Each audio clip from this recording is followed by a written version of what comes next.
Hi అండి. తొలి ఏకాదశి రోజు జొన్న పేలాల ప్రసాదం ఎలా తయారు చేయాలో చూసేద్దామండి. ఒక బౌల్ తీసుకొని వాటర్ పెట్టి బాగా హీట్ అయిన తర్వాత ఒక గ్లాస్ జొన్నలు వేసి బాగా కాసేపు ఉడకనివ్వాలండి. ఆ తర్వాత ఒక క్లాత్ పైన వేసి బాగా ఆరబెట్టుకోవాలా. 2 అవర్స్ ఆరిన తర్వాత ఒక మందపాటి పెనం పెట్టేసి 2 స్పూన్స్ జొన్నలు వేస్తూ బాగా పేల్చుకోవాలండి. పేలాలు రెడీ అయిపోతాయండి. ఆ తర్వాత మిక్సీ తీసుకొని కొన్ని వేసుకుంటూ మిక్సీ పట్టుకోవాలండి. ఒక గ్లాస్ జొన్నలకి ఒక గ్లాస్ బెల్లం తీసుకొని వాటితో పాటు కలుపుతూ మిక్సీ పట్టుకోవాలండి.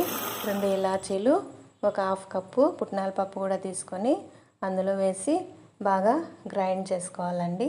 అంతేనండి, మహావిష్ణువుకి ఎంతో ఇష్టమైనటువంటి ప్రసాదం రెడీ అండి. 2 స్పూన్స్ నెయ్యి వేసుకొని దేవునికి నైవేద్యంగా పెట్టడమే. చూడండి, మీరు కూడా తయారు చేసి అలా పెట్టేసేయండి.